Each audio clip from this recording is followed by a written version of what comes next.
Very good afternoon to all of you बच्चों। आज की क्लास के अंदर हम लोगों को करना है अपना रिवीजन फाइनल अकाउंट का। लास्ट क्लास में मैंने आप लोगों को इसकी एडजस्टमेंट्स बताई थी, ठीक है। और आज उस एडजस्टमेंट्स के ऊपर हम लोग क्वेश्चन करने वाले हैं। किसी को कोई पॉइंट समझ नहीं आता है वो बीच में रोक करके दोबारा पूछ सकता है, कोई दिक्कत वाली बात नहीं है।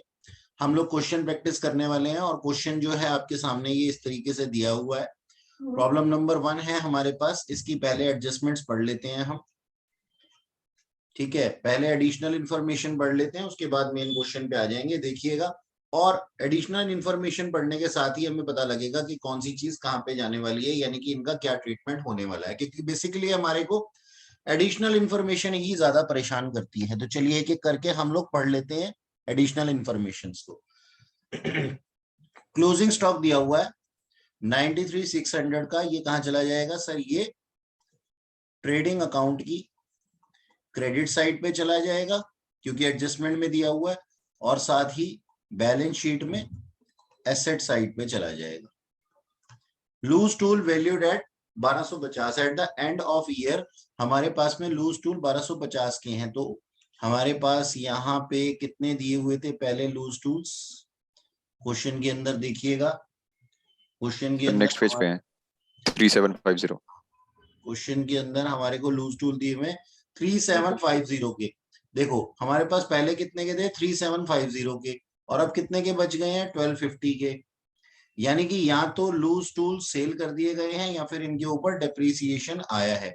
तो अगर ये डेप्रीसिएशन है, कहाँ आ जाएगा? P&L अकाउंट की डेबिट साइड पे, ठीक है। तो ये जो डिफरेंस होगा ये डेप्रीसिएशन होगा। चलिए नेक्स्ट पढ़ते हैं, तो मैं यहां लिख देता हूं कि difference is depreciation and charge to P&L account debit side. देख लेंगे, हो सकता है क्वेश्चन पूरा पढ़ने पे कुछ लूज टूल का सेल भी हुआ हो, जो भी होगा जैसा भी होगा उसका अकाउंट मेंटेन कर लेंगे अगर कोई सेल हुआ तो, ठीक है। लूज टूल हमारे एसेट्स होते हैं। नेक्स्ट लिखा हुआ हमारे पास में rent is payable at the rate of 300 per month, ठीक है। Rent is payable at the rate of 300 per month. Rent payable है हमारे पास में 300 रुपए पर मंथ के हिसाब से, ठीक है।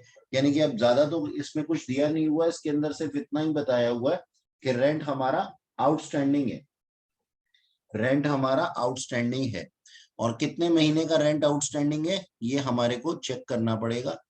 और यहाँ पे रेंट क्वेश्चन के अंदर ढूंढते हैं हम, ये रहा 3000 रुपीज का रेंट हमारे पास में दिया हुआ है, ठीक है। और आउटस्टैंडिंग रेंट है हमारे पास में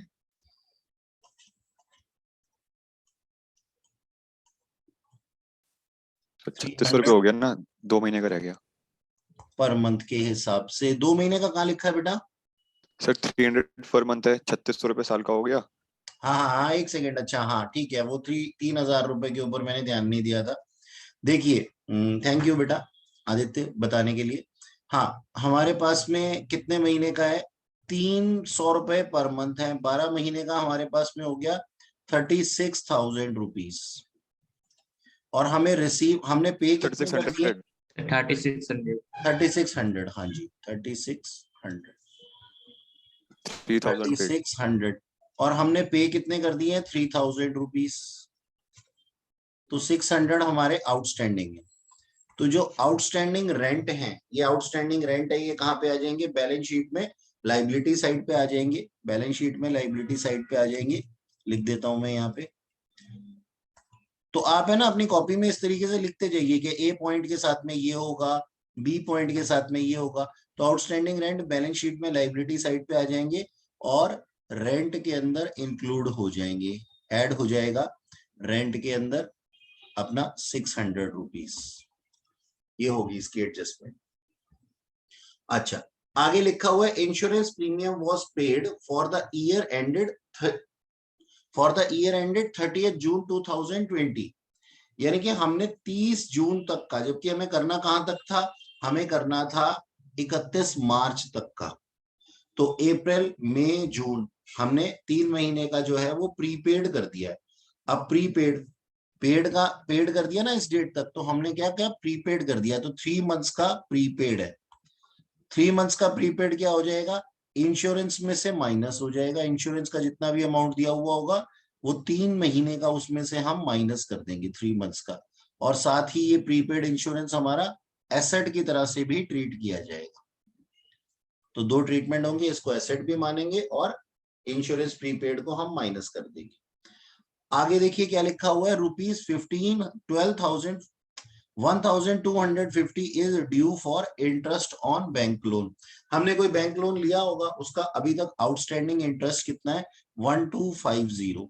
तो जो भी हमारे को इंटरेस्ट दिया हुआ होगा बैंक का, उसके अंदर हम क्या कर देंगे, यहाँ पे आउटस्टैंडिंग इंटरेस्ट लिख करके 1250 रुपए ऐड कर देंगे उसके अंदर, जो भी हमने पे किया हुआ होगा। तो ये क्या हो जाएगा, ऐड हो जाएगा to interest on bank loan के नाम से, और ये कहां चार्ज हो जाएगा, P&L अकाउंट की डेबिट साइड पे, और साथ ही ये एक लाइबिलिटी की तरह से भी ट्रीट किया जाएगा, लाइबिलिटी की तरह से भी ट्रीट किया जाएगा।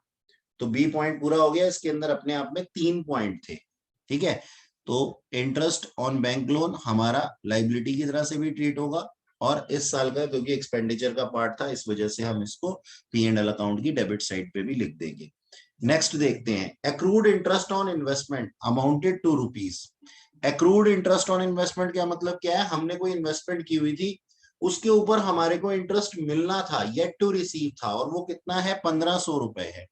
इसका मतलब ये हमारा क्लोजिंग एक्रूड है। सर हमें कैसे पता है ये क्लोजिंग एक्रूड है, आप कैसे कह सकते हो, ओपनिंग एक्रूड क्यों नहीं मान रहे हम इसको, बेटा एडजस्टमेंट्स के अंदर जो भी चीज दी हुई होती है, अगर unless and until it is not specified in question that the adjustment is related to opening of the period, opening of the current year, तो हम लोग उसको क्या मानते हैं, क्लोजिंग ही मानते हैं, ठीक है।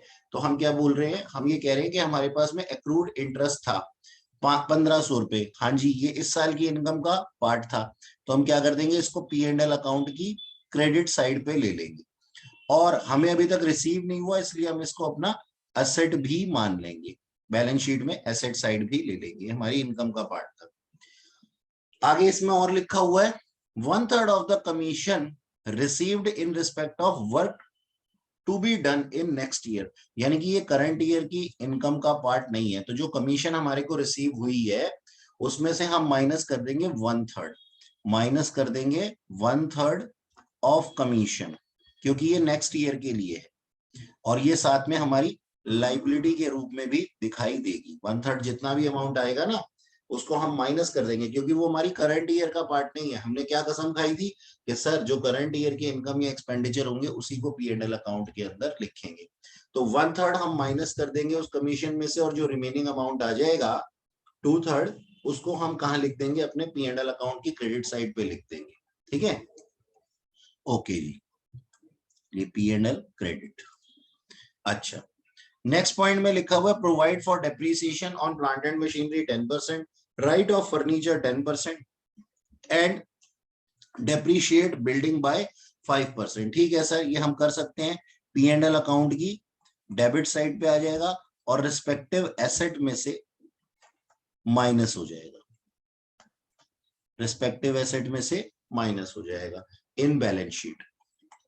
तो कोई बड़ी बात नहीं थी डी पॉइंट के अंदर।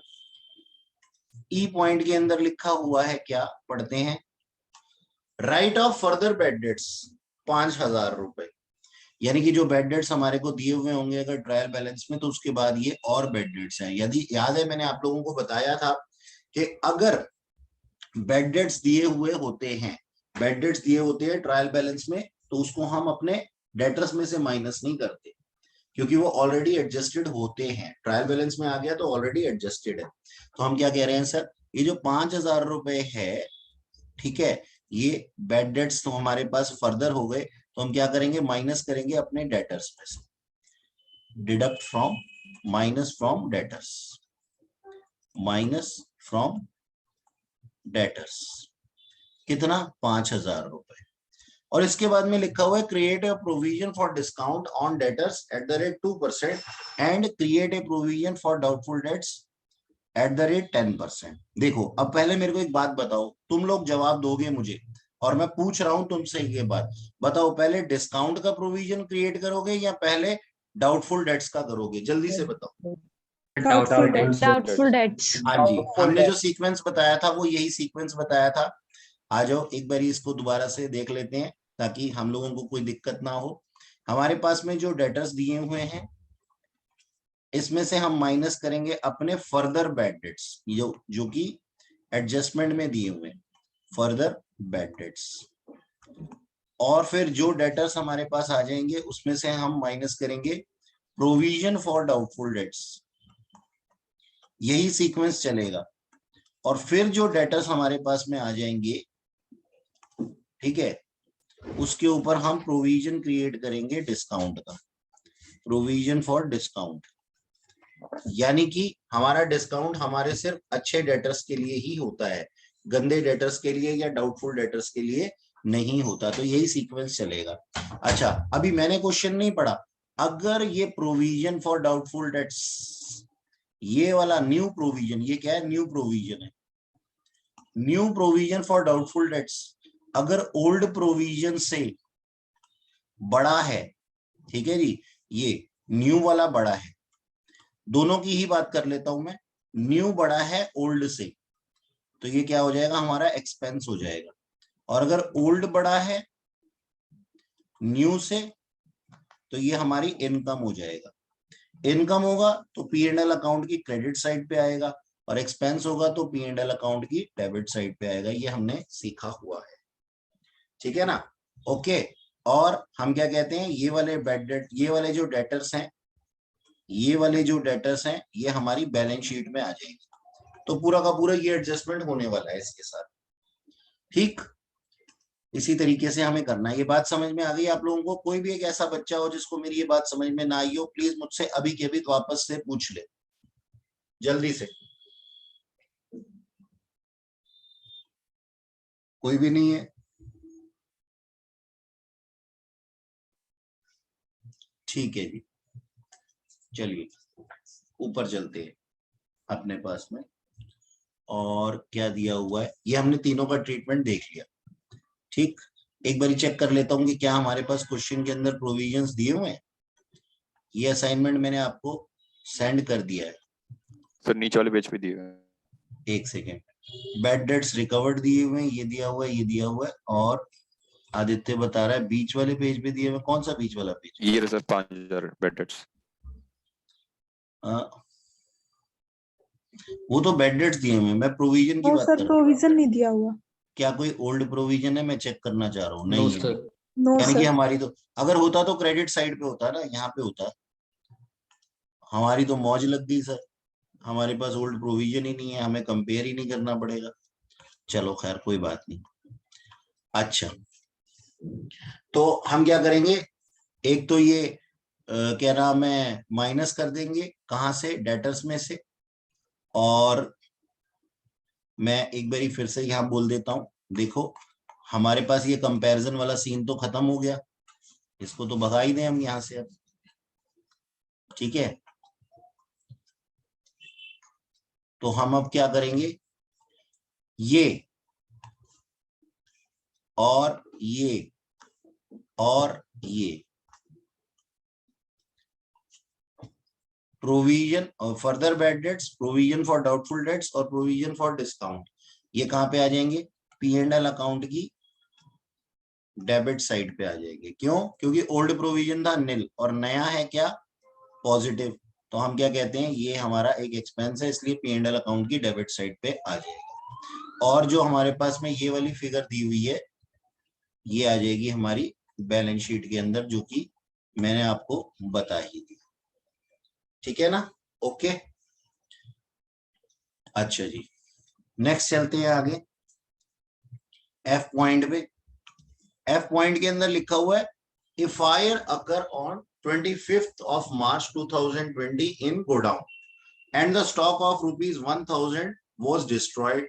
It was fully insured, but the insurance company admitted, underline the word admitted, not paid, admitted the claim to the extent of 60% only. ठीक है सर, लॉस बाय फायर हमें कोई दिक्कत नहीं है, लॉस बाय फायर हम लिख देंगे। करेंगे हम लॉस बाय फायर को भी, और कैसे करेंगे आओ देखते हैं। हमने क्या सीखा था, हमने ये सीखा था सर लॉस बाय फायर से ना हमारी परचेजेस कम होती हैं, लेकिन उसको हमें अपने ट्रेडिंग और P&L अकाउंट दोनों तरफ दिखाना पड़ता है। तो ये रहा हमारा ट्रेडिंग अकाउंट, इधर दी हुई होंगी मेरी परचेजेस, और उसकी क्रेडिट साइड पे मैं लिख दूंगा बाय P&L अकाउंट। क्या sir loss by fire, loss by fire कितने का, 1000 रुपए का हुआ था। ठीक है सर, परचेजेस तो कम हो गई, अब मुझे अपना एक्सपेंस या लॉस की तरह भी दिखाना है, तो यहाँ पे क्या लिख दूंगा, टू ट्रेडिंग अकाउंट 1000 रुपए। लेकिन हमारी इंश्योरेंस कंपनी बड़ी गंदी थी, उसने हमें सिर्फ 60% का क्लेम ही दिया है। ये हमारा P&L अकाउंट है, तो जो क्लेम हमारे को रिसीव हुआ है वो क्या हो गया है, वो हमारा, वो हमारी इनकम मान ली गई है। तो हम क्या बोलेंगे यहाँ पे, बाय इंश्योरेंस, एक्चुअली इंश्योरेंस नहीं, accrued insurance, accrued insurance claim 600 rupees का, 60% इतना ही बनता है ना। और साथ ही हमारे पास एक बैलेंस शीट हम बनाएंगे ना, जो उस बैलेंस शीट के अंदर हम क्या लिख देंगे, एक्रूड इंश्योरेंस क्लेम, क्योंकि अभी तक रिसीव नहीं हुआ ना, एडमिटेड वर्ड लिखा हुआ है, रिसीव नहीं हुआ। ठीक है, तो ये हमारे पास में जो है वो ट्रीटमेंट होने वाला है पूरा का पूरा लॉस बाय फायर। ठीक है सर, आगे चलते। बेटा किसी का माइक ऑन है प्लीज, जिसका भी ऑन है ऑफ कर दो। मनीष बेटा अपना माइक ऑफ कर दो। अच्छा जी, सर इसमें एक बात पूछनी थी। हाँ जी सर। सर इसमें एक बात पूछनी थी, 400 रुपए का ट्रीटमेंट कैसे होगा? 400 रुपए कौन सा, सर जो रिकवर जो नॉन रिकवर है। कहाँ है 400 रुपए, कहाँ दिए? नहीं सर सर, जैसे जो 1000 आपने टन से 60% सर ये कह रहे हैं 1000 का लॉस हो गया और 600 मिले हैं, तो 400 का ट्रीटमेंट पूछ रहा है ये। अरे दुष्ट P&L में कर देंगे ना सर हम। दुष्ट प्राणियों, देखो दोनों को एडजस्ट करके, अपने आप एडजस्ट ये दोनों को एडजस्ट करके देखो, 400 रुपए का एडजस्टमेंट अपने आप आ जाता है। डेबिट साइड पे लॉस था 1000 का, क्रेडिट साइड पे इनकम आ गई, तो नेट लॉस कितने का हो गया, 400 का। ठीक है 400 का कुछ मत करना, अब अलग से 400 मत लिख देना। चैट में क्या लिखा है, अच्छा मनीष कह रहा है सर वो गलती से ऑन हो गया था माइक, कोई बात नहीं बेटा। ठीक है जी, ये 400 रुपए समझ में आ गए आदित्य बाबू और पवल बाबू? हाँ जी हाँ जी। ठीक है जी, आगे चलते हैं। तो एक बार जो क्लेम मिल जाता है उसकी भी ट्रीटमेंट बता दो। अगर बेटा क्लेम मिल गया होता ना, पहली बात तो ये तो वो एडजस्टमेंट में लिखा नहीं होता, और अगर क्लेम मिल चुका होता ना, फिर बैलेंस शीट के अंदर नहीं लिखा हुआ होता हमने, बस यही ट्रीटमेंट होता है यहाँ पे। ओके। ठीक है, फिर ये बैलेंस शीट में नहीं लिखते हम। ठीक है, अच्छा चलो आगे चलते हैं। G point, goods costing 2000 were taken over by proprietor for personal use and no entry has been passed. Oh my god, ये क्या कर दिया इन्होंने, तो इन्होंने हमारे पास में इससे क्या हो जाएगा, गुड्स ले लिए इन्होंने, तो हमारी क्या हो जाएगी, परचेजेस कम हो जाएंगी, परचेजेस माइनस हो जाएंगी, और हम ऐड कर देंगे ड्राइंग्स के अंदर। और ड्राइंग्स कहां पे जाकर के इफेक्ट होती हैं, ड्राइंग्स कैपिटल को कम कर देती हैं। ठीक है जी, तो ऐड हो जाएगा ड्राइंग के अंदर, ये क्या है, ड्राइंग्स इन काइंड है ये। ठीक है, ये दो इफेक्ट होंगे इसके, ऐड कर देंगे ड्राइंग्स के अंदर और माइनस कर देंगे परचेजेस में से। ओके सर, नेक्स्ट देखो क्या लिखा हुआ है, goods costing 3000 were distributed as free sample but no entry has been made. चलो जी, ये भी सिमिलर पॉइंट ही है, याद है हमने किया था, चैरिटी वाला भी किया था इसके साथ में। मैक्सिमम पॉइंट इस क्वेश्चन के अंदर कवर है, इसलिए आपके लिए क्वेश्चन लेकर के आया हूं। तो ये क्या है हमारे पास में, इसको भी हम परचेजेस, इस ये 3000 रुपए से परचेजेस माइनस कर देंगे।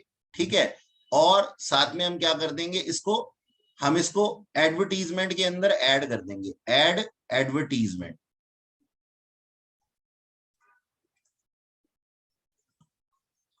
एडवर्टीजमेंट एक्सपेंडिचर के अंदर ऐड कर देंगे, और एडवर्टीजमेंट एक्सपेंडिचर कहां चली जाएंगी जी हमारे पास में, P&L अकाउंट की डेबिट साइड पर। ठीक है जी, परचेजेस में से माइनस और एडवर्टीजमेंट एक्सपेंडिचर में ऐड। ठीक है, नेक्स्ट देखो क्या लिखा हुआ है। नेक्स्ट लिखा हुआ है manager is entitled to a commission of 5% on net profit after charging such commission. Okay sir, अब इसका क्या ट्रीटमेंट होने वाला है? आफ्टर चार्जिंग सच कमीशन लिखा हुआ है, देख लो अच्छे से देख लो। चलो अब इसका क्या ट्रीटमेंट होने वाला है, हमने सीखा हुआ है ये क्लास में। देखो कैसे करेंगे इसको, हम ना अपने सारे खर्चे लिख देंगे, हम अपने सारे खर्चे लिख देंगे ट्रेडिंग और P&L अकाउंट के, और यहाँ पे आ जाएंगे हमारे पास में ये P&L अकाउंट हमारा आ गया, और सारे एक्सपेंडिचर लिखने के बाद हमारे पास में कुछ प्रॉफिट आ जाएगा। लेकिन हम इसको प्रॉफिट नहीं, प्रॉफिट ही बोलेंगे, नेट प्रॉफिट नहीं बोलेंगे, ये प्रॉफिट आ जाएगा। इस प्रॉफिट का हमें क्या निकालना है, कितने परसेंट था? 5% था। 5/105 R/R+100 का फॉर्मूला लग जाएगा इसके अंदर, क्योंकि आफ्टर चार्जिंग सच कमीशन लिखा हुआ है। ठीक है, और इसका लॉजिक मैं पहले ही क्लासेस में अच्छे से बता चुका हूं। तो प्रॉफिट मल्टीप्लाइड बाय 5/105 R/R+100 का फॉर्मूला लग जाएगा। ये जो भी अमाउंट आएगा ना, ये एज एन एक्सपेंडिचर फिर से P&L अकाउंट में लिख दिया जाएगा, P&L अकाउंट में लिख दिया जाएगा। तो हम यहां क्या लिख देंगे, टू मैनेजर कमीशन, जो भी अमाउंट आ जाएगा वो लिख देंगे, क्योंकि अभी हमने प्रॉफिट निकाले नहीं है, क्वेश्चन केवल समझा रहा हूं, डिस्कस कर रहा हूं। तो प्रॉफिट की परसेंटेज के ऊपर 5/105 करेंगे, फिर ये मैनेजर कमीशन लिख देंगे, और अब जो अमाउंट आ जाएगा हाँ, ना, बता। अब जो इसका अमाउंट आ जाएगा ना, उसको हम क्या बोल देंगे, नेट प्रॉफिट बोल देंगे। अब जो अमाउंट आ जाएगा ना लास्ट में मैनेजर कमीशन के बाद में, उसको हम क्या मान लेंगे, अपना क्या बोल देंगे, उसका नेट प्रॉफिट बोल देंगे। और एक बात और, ये जो हमारा मैनेजर कमीशन का अमाउंट है ना, ये हमारी बैलेंस शीट में भी आ जाएगा बच्चों, ये हमारी बैलेंस शीट में लायबिलिटी साइड पे आ जाएगा मैनेजर कमीशन। क्यों sir manager commission balance sheet में क्यों आएगा? क्योंकि देखो ये चीज दी हुई है एडजस्टमेंट में, जब हम लिखना ही भूल गए हैं तो हम पे करना भी भूल गए होंगे, है ना? तो ये क्या हो जाएगा, आउटस्टैंडिंग मैनेजर कमीशन के नाम से जाना जाएगा, बैलेंस शीट के अंदर भी आ जाएगा। ठीक जी, अच्छा आगे चलते हैं। Wages include a sum of ₹4,000 spent on the erection of cycle shed for employee and customers। देखो अब इसके अंदर पॉइंट समझो ध्यान से। वेजेस कौन सी होती हैं? जो हम प्रोडक्शन करने के लिए देते हैं, या फिर जो हम अपने रेगुलर एम्प्लॉइज को देते हैं। भाई मेरी दुकान पे एक छोटू काम करता था, मैं उसको वेजेस देता था, तो उसको हम वेजेस कहते हैं। लेकिन एक रिपेयर करने वाला कोई पर्सन आया, किसको? साइकिल शेड को। साइकिल शेड को रिपेयर करने वाला पर्सन आया, मैंने उसको कुछ पैसे दे दिए, उसको भी रिपेयर, उसको भी वेजेस के अंदर ही इंक्लूड कर दिया। तो सर अब मुझे क्या करना पड़ेगा, यहाँ पे मुझे माइनस करेगा। पहले तो एक बात बताओ, ये एक इरेक्शन ऑफ साइकिल शेड, ये इरेक्शन ऑफ साइकिल शेड जो है ना बेटा, ये कैपिटलाइज नेचर का एक्सपेंडिचर है, ये कैपिटल नेचर का एक्सपेंडिचर है। तो अब मुझे क्या करना पड़ेगा, मुझे काम करना पड़ेगा, इस अमाउंट के लिए माइनस करना पड़ेगा वेजेस में से कितना, 4,000 रुपया, और ऐड करना पड़ेगा साइकिल शेड में। साइकिल शेड को मैं बिल्डिंग के अंदर भी ऐड कर सकता हूं, तो ऐड कर दूंगा बिल्डिंग के अंदर 4,000 रुपया। ठीक है जी, क्योंकि ये कैपिटल एक्सपेंडिचर था बिल्डिंग के अंदर, मैं साइकिल शेड को बिल्डिंग का ही पार्ट मान रहा हूं, तो बिल्डिंग के अंदर 4,000 रुपया मैं ऐड कर दूंगा। ठीक है, और वेजेस में से माइनस कर दूंगा। अब याद रखना कि बिल्डिंग के ऊपर डेप्रीसिएशन लगना है, बिल्डिंग के ऊपर डेप्रीसिएशन लगना है, तो वो डेप्रीसिएशन 4,000 ऐड करने के बाद लगेगा। यहाँ पे लिखा हुआ था ना कि हमने डेप्रीसिएशन लगाना है, देखो ये बिल्डिंग के ऊपर 5%, ये लिखा हुआ बिल्डिंग के ऊपर 5% डेप्रीसिएशन लगाना है ना, तो यहां लिख देना आफ्टर एड 4,000 रुपीज।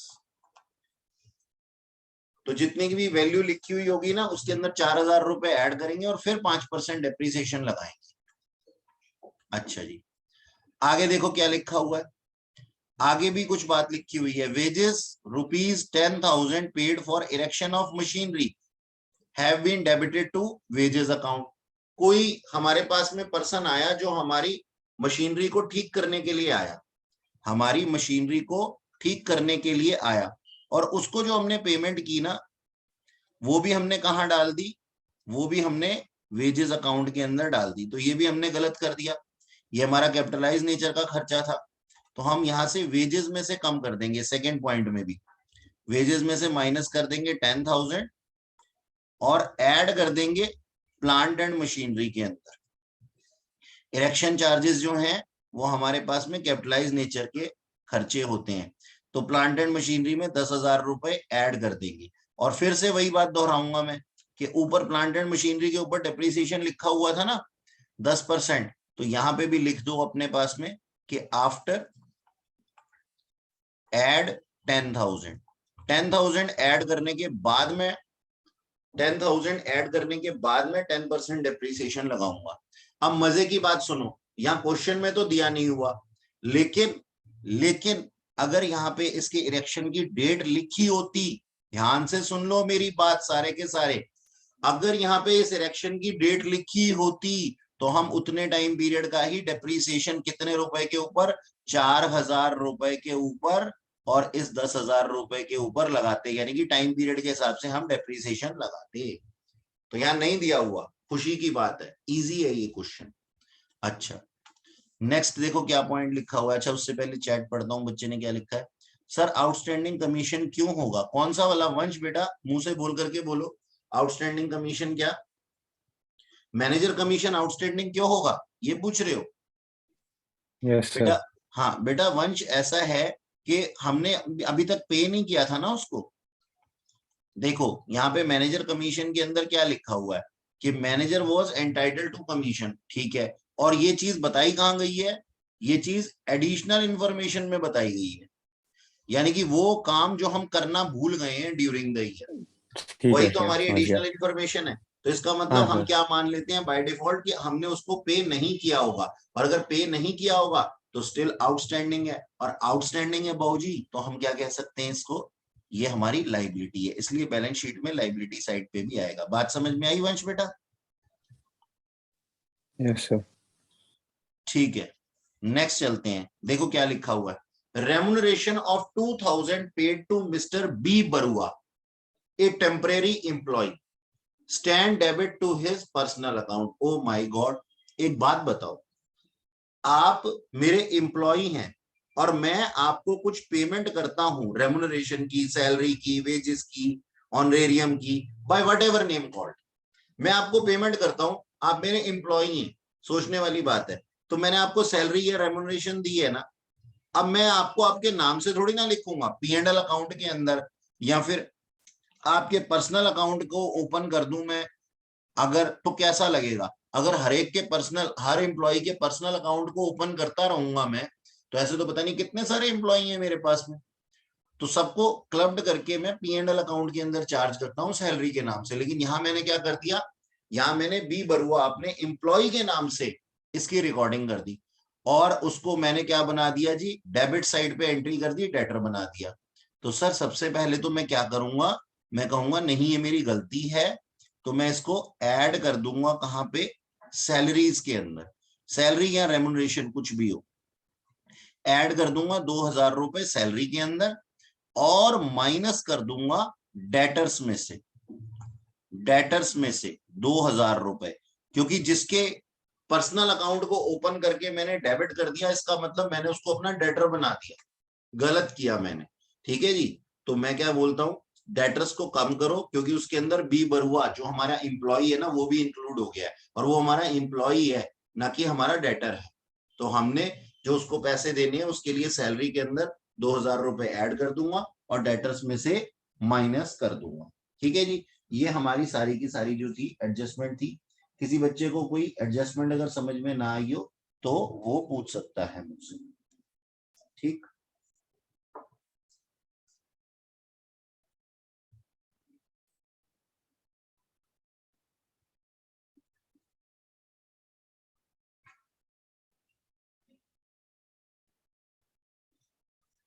हो गया? चलो ये ऊपर देखते हैं कि हमारे पास ऊपर कहां पे क्या क्या चीज जाने वाली है। Plant and machinery purchased on 1/7/2019। याद रखना हमारा ईयर एंड कब हो रहा है, 31 मार्च 2020 में। तो यहाँ पे प्लांट एंड मशीनरी के ऊपर डेप्रिसिएशन लगेगा सर 9 महीने का। तो यहाँ पे मैं लिख देता हूं डेप्रिसिएशन फॉर 9 मंथ्स। और ये कहाँ जाएगी सर, बैलेंस शीट में एसेट साइड में। ठीक है, इसी तरीके से फर्नीचर है, ये भी बैलेंस शीट में एसेट साइड पे जाएगा। ये भी परचेज किया गया है 1/7/2019 को, तो डेप्रिसिएशन लगेगा 9 मंथ्स का। चैट में क्या लिखा है गीता, गीता जी क्या कह रही है, नहीं नहीं क्यों कह रही है?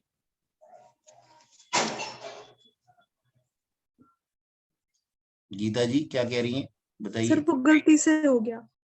अच्छा गलती से हो गया, ओके। तो इसका मतलब आप कहीं और भी चैटिंग कर रही है शायद। नहीं सर, वो प्रेरणा कुछ पूछ रही थी कीमत, इससे रिलेटेड ही। प्रेरणा जो है वो मुझसे क्यों नहीं पूछती, फीस मुझे दे रही है, पूछ तुम्हें रही है। अच्छा ओपनिंग स्टॉक, ओपनिंग स्टॉक कहाँ जाएगा जी, ट्रेडिंग अकाउंट की डेबिट साइड पे। डेटर्स कहाँ जाएंगे, बैलेंस शीट में एसेट साइड पे। और याद रखना इसकी एडजस्टमेंट जो मैंने बोली है वो कर लेना। अच्छा बीआर भी बैलेंस शीट में एसेट साइड पे। 12% इन्वेस्टमेंट बैलेंस शीट में एसेट साइड पे। बेटा जिससे रिलेटेड जो एडजस्टमेंट है ना वो एडजस्टमेंट मैं सिखा चुका हूं, तो अब दोबारा नहीं बोलूंगा। अच्छा यहाँ देख लो, ये भी परचेज की गई है एक साथ, तो इसका जो इंटरेस्ट होगा ना वो 9 मंथ्स का होगा, चेक कर लेना। और उसमें हमारे को कितना रिसीव हो गया, रिमेनिंग हमारा अक्रूड मान लिया जाएगा। ठीक है, इसको करके दिखा दूं क्या इस वाले पॉइंट को। 12% इन्वेस्टमेंट है, 50,000 के ऊपर 12% 9 महीने का कितना बनता है जी, जल्दी से बता दो। 4,500. 7500 4,500. 4500। अच्छा ये 4500। अब 4500 में से हमारे पास में कुछ लिखा हुआ था नीचे, एडजस्टमेंट के बारे में लिखा हुआ था ना, इसके इंटरेस्ट के बारे में। आ जाओ, मेरे को याद नहीं है क्या लिखा था, पढ़ लेते हैं। कौन से पॉइंट में लिखा हुआ था, अक्रूड इंटरेस्ट ऑन इन्वेस्टमेंट वर 1500 रुपए अक्रूड थे। ठीक है, तो हमें तो P&L अकाउंट की डेबिट साइड पे क्या लिखना है, 45 P&L अकाउंट की डेबिट साइड पे, नहीं ये तो बैंक लोन है, डेबिट नहीं क्रेडिट साइड पे। हाँ तो हमें तो 4500 लिखना है, कहाँ पे, P&L अकाउंट की क्रेडिट साइड पे। P&L अकाउंट की क्रेडिट साइड पे 4500 रुपए लिखना है। और बैलेंस शीट में कितना लिखना है सर, एसेट साइड पे 1500 रुपए, सिंपल बस। ठीक है, ये करना है हमें। अच्छा आगे cash in hand, cash at bank, दोनों के दोनों बैलेंस शीट में एसेट साइड पे। ड्राइंग्स के अंदर ऐड कर देना ड्राइंग्स इन काइंड, काइंड वाली ड्राइंग्स, और इसको फिर माइनस कर देना, and then minus from capital. Purchases trading account की डेबिट साइड पे जाएंगी, और इसके अंदर जो एडजस्टमेंट सिखाई है वो माइनस कर देना, जो भी करनी है। सेल्स रिटर्न माइनस हो जाएगी सेल्स में से, और सेल्स कहां पे आती है, ट्रेडिंग अकाउंट की क्रेडिट साइड पे। वेजेस, इसके अंदर से दो एडजस्टमेंट माइनस होनी है, ठीक है ना, एक तो साइकिल शेड वाली और एक वो अपना जो हमने प्लांट एंड मशीनरी की इरेक्शन करवाई थी, वो माइनस कर देंगे। और फिर ट्रेडिंग अकाउंट की डेबिट साइड पे, कैरेज इनवर्ड ट्रेडिंग अकाउंट की डेबिट साइड पे, कैरेज आउटवर्ड P&L अकाउंट की डेबिट साइड पे। सर ऐसा क्यों होता है कि कैरेज इनवर्ड और कैरेज आउटवर्ड इतना अंतर क्यों?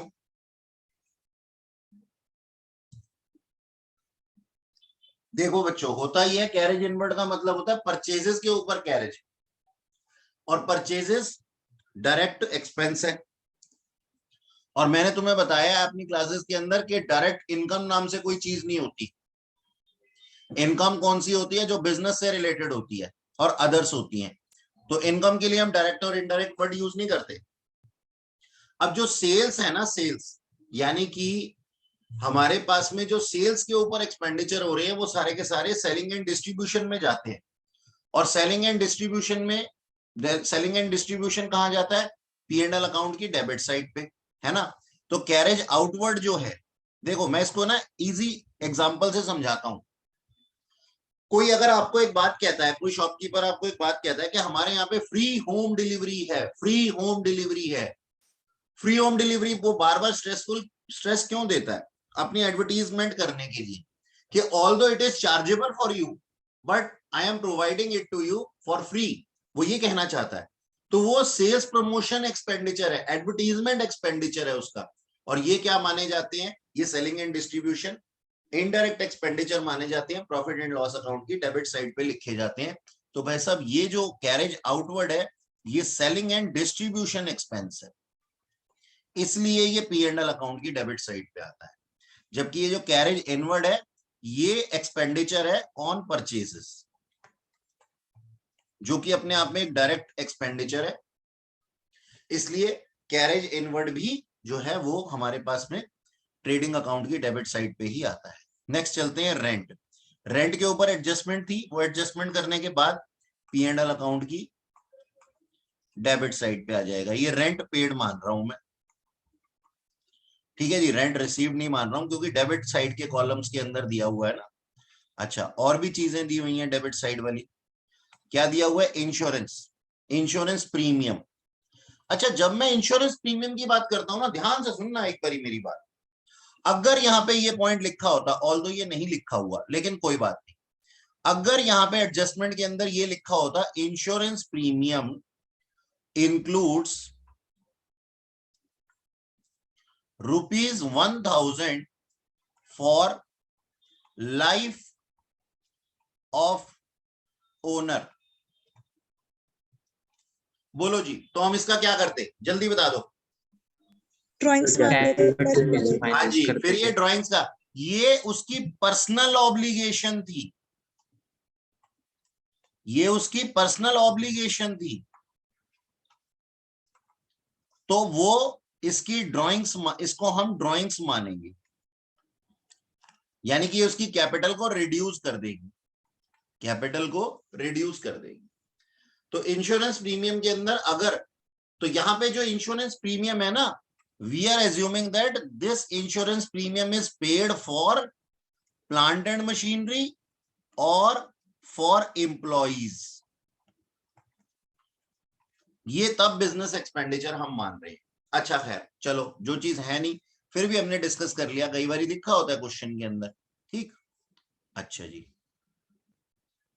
आगे देखते हैं, आगे देखते हैं। इंश्योरेंस के अंदर जो एडजस्टमेंट थी, उस एडजस्टमेंट को करने के बाद में ये कहां पे आ जाएगा? P&L अकाउंट की डेबिट साइड पे आ जाएगा। सैलरी, सैलरी के अंदर भी एक एडजस्टमेंट थी मिस्टर बी बरुआ वाली, वो एडजस्टमेंट करने के बाद में जो मैंने सिखाई थी P&L अकाउंट की डेबिट साइड पे आ जाएगा। डिस्काउंट अलाउड P&L अकाउंट की डेबिट साइड पे आ जाएगा। क्यों? क्योंकि हमारा सेलिंग एंड डिस्ट्रीब्यूशन एक्सपेंसेस है। बैड डेट्स P&L अकाउंट की डेबिट साइड पे आ जाएंगे। और गलती से भी इसको सिर्फ ओनली वर्ड लिख देता हूं यहाँ पे, गलती से भी इसको डेटर्स में से माइनस मत कर देना। इंटरेस्ट डेबिट साइड पे लिखा हुआ है, यानी कि ये इंटरेस्ट ऑन लोन वगैरह हो सकता है। तो ये अगर इसके अंदर कोई भी एडजस्टमेंट है, उस एडजस्टमेंट को एडजस्ट करने के बाद में ये P&L अकाउंट की डेबिट साइड पे आ जाएगा। Selling and distribution expenses P&L account की डेबिट साइड पे आते हैं। Income tax paid, O my God, income tax paid हमारे ट्रायल बैलेंस के अंदर ले लिया इन्होंने। नहीं सर, इनकम टैक्स जो होता है ना, वो किसकी रिस्पॉन्सिबिलिटी होती है? वो पर्सनल ऑब्लिगेशन होती है। किसकी? प्रोप्राइटर की। तो ये क्या है? ये ड्राइंग्स हैं सर, ये ड्राइंग्स हैं। चाहे उसने बिजनेस से ही इनकम कमाई है। अब एक बात बताओ, आपने बिजनेस से इनकम कमाई और बिजनेस के ऊपर, बिजनेस इनकम के ऊपर टैक्स पे कर दिया, और उसको आपने अपनी बुक्स ऑफ अकाउंट में एडजस्ट भी कर लिया, तो आपने पे क्या किया, आपकी जेब से क्या गया, आपने तो उसको अपने बिजनेस की इनकम के अगेंस्ट एडजस्ट कर दिया ना, तो ये क्या मानी जाएगी सर, ये इसकी ड्रॉइंग्स मानी जाएगी। तो ड्रॉइंग्स यहाँ पे माइनस हो जाएगी फ्रॉम कैपिटल। ये उसकी पर्सनल ऑब्लिगेशन है इनकम टैक्स पे करना, ठीक है। हाँ, जीएसटी का कुछ और ट्रीटमेंट होता है, जीएसटी का कुछ और ट्रीटमेंट होता है। जीएसटी का हमारे को इनपुट टैक्स क्रेडिट मिल जाता है, सीए इंटर के अंदर आप लोग पढ़ोगे तब आपको पता लग जाएगा, ठीक है। तो उसका कुछ और ट्रीटमेंट होता है, उसको हम एसेट और लाइबिलिटी मानते हैं अपनी, और बैलेंस शीट में लेके जाते हैं इनपुट जीएसटी और आउटपुट जीएसटी के नाम से। खैर, लूज टूल्स, लूज टूल के अंदर मैंने आपको बताया था कुछ एडजस्टमेंट दी हुई थी, वो एडजस्टमेंट को करने के बाद ये बैलेंस शीट में एसेट साइड पे आ जाएगा। यानी कि ओपनिंग वाला इतना था माइनस क्या नाम है डेप्रीसिएशन, तो डेप्रीसिएशन हमने ये निकाला था, ये देखो ये लिखा भी हुआ है यहाँ पे 1250 का डेप्रीसिएशन माना, 1250 का क्लोजिंग में है, तो इन दोनों का जो डिफरेंस है वो डेप्रीसिएशन माना जाएगा। तो यहाँ पे इसका मैं लिख देता हूं, यहाँ पे डिफरेंस कितना हो गया, ये 3750 और 1250, तो डिफरेंस कितना आता है बेटा, ये बताना जरा। 2500 पूरा 2500। 2500 इज डेप्रीसिएशन, और वो कहाँ जाएगा, पी एंड एल अकाउंट की डेबिट साइड में, ठीक सर।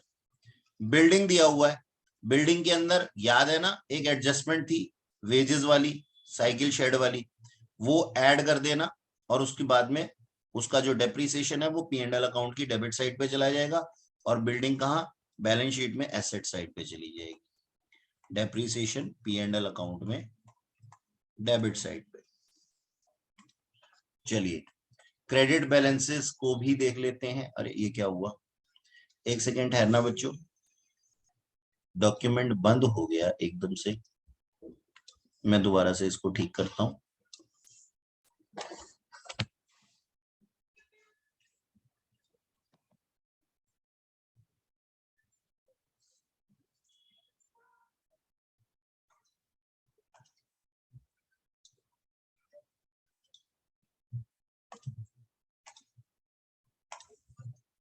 हाँ जी, मेरे ख्याल में अब दिखाई दे रहा होगा आप लोगों को, दिखाई दे रहा है, प्लीज कंफर्म कर दीजिए।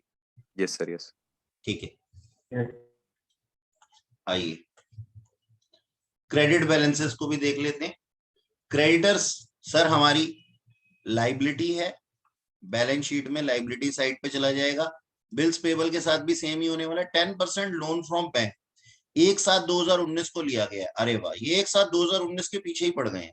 तो यहाँ पे जो इंटरेस्ट होगा ना सर, वो 9 मंथ्स का ड्यू होगा, 50,000 रुपए का 9%, ओ 9% नहीं 10%, 9 मंथ्स के लिए, ठीक है। और इसके ऊपर जो भी एडजस्टमेंट थी वो मैंने आप लोगों को अभी थोड़ी देर पहले बताई दी थी। अच्छा, फिर दिया हुआ है कैपिटल अकाउंट, ये हमारी बैलेंस शीट में लाइबिलिटी साइड पे आता है। सेल्स ट्रेडिंग अकाउंट की क्रेडिट साइड पे आता है। परचेज रिटर्न माइनस हो जाएंगे सर परचेजेस में से, और परचेजेस कहां पे आते हैं, and then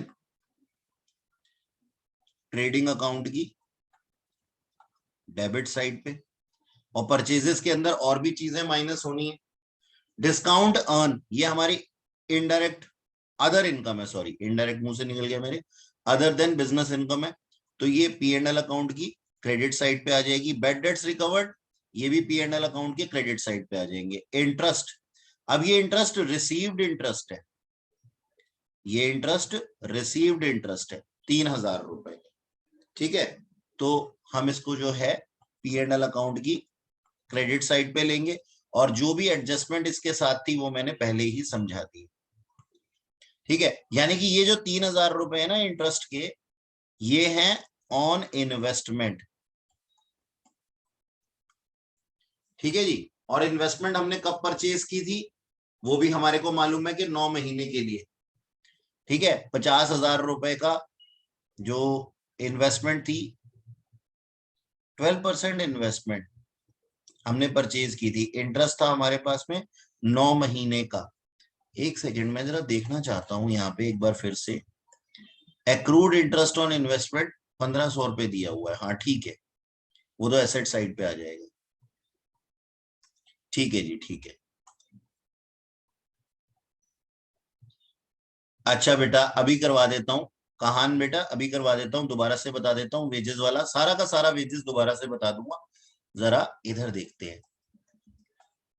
commission, commission received दी हुई है, ये कमीशन रिसीव्ड है क्योंकि क्रेडिट साइड पे है ना, 3750। ठीक है, अगर इसके अंदर कोई एडजस्टमेंट थी वो एडजस्टमेंट को मैंने पहले ही समझा दिया है, और इसको हम P&L अकाउंट की क्रेडिट साइड पे लेते हैं। अच्छा, कहान कह रहा है कि सर एक बारी वेजेस वाला पॉइंट दोबारा से समझा दीजिए। मैं अभी समझाता हूं, कहाँ गया, कौन सा पॉइंट था वो, sir ji. Sir second last. हाँ जे जे। देखो बेटा, ध्यान से सुनना मेरी बात, ध्यान से सुनना। लिखा हुआ वेजेस के अंदर हमने इंक्लूड कर दिया erection of cycle shed for employee and customer. It is irrelevant कि एम्प्लॉय के लिए और कस्टमर के लिए हमने साइकिल शेड था। मान लो हमारे पास में ना एक फैक्ट्री थी, और फैक्ट्री में मजदूर आते हैं हमारे पास में, वो अपना साइकिल खड़ी करते हैं, तो साइकिल की पार्किंग के लिए ना हमने एक साइकिल शेड बनाया हुआ है उनके लिए। ठीक है, और उसकी इरेक्शन करवानी थी। इरेक्शन चार्जेस जो होते हैं ना, दैट इज वो जो होते हैं वो हमारे पास में that is treated as a capital expenditure. तो कैपिटल एक्सपेंडिचर जो होता है वो P&L अकाउंट में नहीं लिखा जाता, ना ही ट्रेडिंग अकाउंट में लिखा जाता है ना। हमने उसको वेजेस के अंदर गलती से इंक्लूड कर दिया, तो हम क्या करेंगे, हम इस वेजेस में से ये 4000 रुपए माइनस कर देंगे, यानी कि वेजेस में से निकालेंगे और कहां पे डाल देंगे, बिल्डिंग के अंदर। बिल्डिंग के अंदर क्यों डाल दिया मैंने, आप चाहें तो साइकिल शेड का अलग से भी लिख सकते हैं बैलेंस शीट के अंदर। मैंने बिल्डिंग में इसलिए डाल दिया क्योंकि मैंने इसको बिल्डिंग का ही पार्ट मान लिया। भाई साइकिल शेड कहाँ लगे हुए होते हैं, बिल्डिंग के आगे ही तो लगे हुए होते हैं ना, तो मैंने उसको बिल्डिंग का ही पार्ट मान लिया। तो ये कैपिटल एक्सपेंडिचर था, तो मैंने क्या बोला, बिल्डिंग को बढ़ा दो 4000 रुपए से, वेजेस को घटा दो 4000 रुपए से, क्योंकि ये वेजेस नहीं थी। देखो बेटा, रेगुलर एम्प्लॉइज को जब हम कोई वेजेस पे करते हैं ना, दैट आर वेजेस। जब हम किसी ऐसे पर्सन को कुछ पेमेंट कर रहे हैं जो हमारा एम्प्लॉय नहीं है, तो वो मतलब हमने ना सोचा क्या उस टाइम पे कि यार ये भी हमारे लेबर क्लास जैसा ही लग रहा है, तो हमने उसको वेजेस के अंदर डाल दिया गलती से। तो वेजेस में से निकालेंगे और बिल्डिंग के अंदर डालेंगे। और याद रखना, बिल्डिंग की जो वैल्यू दी हुई थी, जो वैल्यू ऊपर दी हुई है, उसके अंदर 4000 रुपए ऐड करेंगे और फिर डेप्रीसिएशन अप्लाई करेंगे, क्योंकि साइकिल शेड के ऊपर भी तो डेप्रीसिएशन लगेगा ना। अच्छा, नंबर 1 बात तो ये हो गई। नंबर 2 बात ये हो गई कि यहाँ पे लिखा हुआ वेजेस के अंदर 10,000 रुपए और भी जुड़े हुए थे। Wages ₹10,000 paid for erection of plant and machinery, और उसको हमने गलती से डेबिट कर दिया कहां पे, वेजेस अकाउंट के अंदर। गलत किया हमने। कोई हमारी प्लांट एंड मशीनरी ठीक करने के लिए आया है, इरेक्शन चार्जेस हमने उसको पे किए, ये रिपेयर नहीं है, ये कैपिटलाइज नेचर के एक्सपेंडिचर है। तो इसको हम प्लांट एंड मशीनरी के अंदर डालना चाहिए था, जबकि हमने गलती से कहां डाल दिया, वेजेस के अंदर डाल दिया। तो वेजेस को वेजेस में से हटाओ और प्लांट एंड मशीनरी में बढ़ाओ। अगेन, प्लांट एंड मशीनरी में बढ़ाने के बाद में प्लांट एंड मशीनरी जितनी भी दी हुई है ना, उसके अंदर 10,000 रुपीज ऐड करेंगे, उसके अंदर 10,000 रुपीज ऐड करेंगे, उसके ऊपर हम डेप्रीसिएशन लगाएंगे।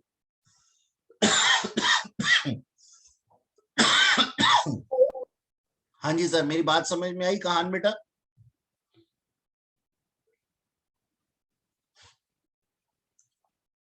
जी सर, ओके, लिख दिया। ठीक है जी, इस क्वेश्चन के अंदर मेरे हिसाब से किसी को कोई दिक्कत नहीं होनी चाहिए। अगर कोई है तो बताओ। मैं यहाँ पे आंसर नहीं बनाऊंगा बिल्कुल भी, आंसर आपको खुद को बनाना है। डिस्कस मैंने कर दिया है, पॉइंट सारे लिखवा दिए हैं।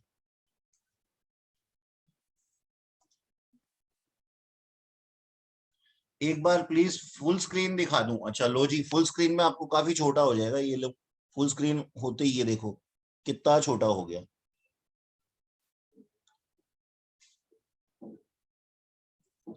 फुल स्क्रीन में आप इसको देख नहीं पाओ। हाँ, अगर आप इसको कैप्चर कर लोगे तो आप उसको जूम करके अपने पास देख पाओगे। अगर कैप्चर करना चाहो तो कर लो।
आई एम सॉरी बच्चों, मैं म्यूट पे था और क्वेश्चन समझा रहा था। चलो एक बार फिर से सारी चीजें समझा देता हूं। लो, मैंने इसको यहां से भगा दिया। ठीक है, चलो आओ शुरू से शुरू करते हैं। क्लोजिंग स्टॉक 3,05,000 रुपए हमारे पास कहां आ जाएगा? ट्रेडिंग अकाउंट की क्रेडिट साइड पे और बैलेंस शीट में एसेट साइड पे। Next, depreciation plant and machinery पे 10%, फर्नीचर पे 5% और मोटर कार पे 10,000 रुपए।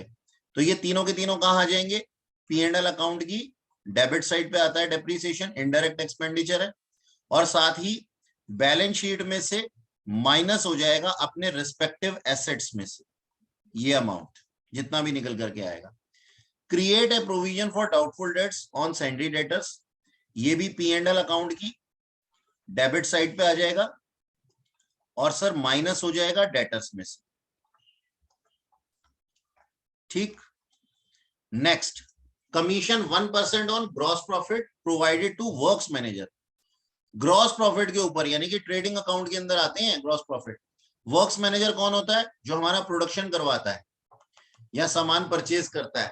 ठीक है जी, तो उसको कमीशन देनी है हमने। तो जितना भी हमारा ट्रेडिंग अकाउंट के अंदर ग्रॉस प्रॉफिट आएगा उसके ऊपर 1% कमीशन दे देंगे और ये कहां आ जाएगा? ट्रेडिंग अकाउंट की डेबिट साइड पे, और साथ ही बैलेंस शीट में लाइबिलिटी साइड पे। क्यों सर?